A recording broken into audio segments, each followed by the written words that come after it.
กุ้งกำกรามตัว2 บาทน้ำทรงเกษตรกรครับที่ทางจองเฮ้าครับใกล้ไกลครับน้ำทรงน้ำหอดแนะนำครับการเลี้ยงที่ถูกต้องหรือเกษตรกรผู้ใดเพิ่นอยากเรียนรู้อยากมีความรู้หรือเบิ่งงานจริงลงไปเบิ่งหรือโทรนัดหมายผมทางฟาร์มอนุบาลเฮายินดีให้ความรู้ให้ความปรึกษามีหยังจังใดก็สนใจโทรมาเลยครับเด้อครับมาก่อนสวัสดีครับ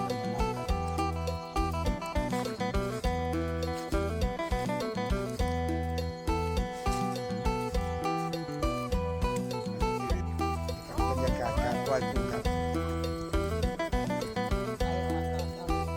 สวยๆครับแล้วบรรยากาศการปล่อยกุ้งในการแนะนำวิธีการเลี้ยงที่ถูกต้องห้ามกับพยายาม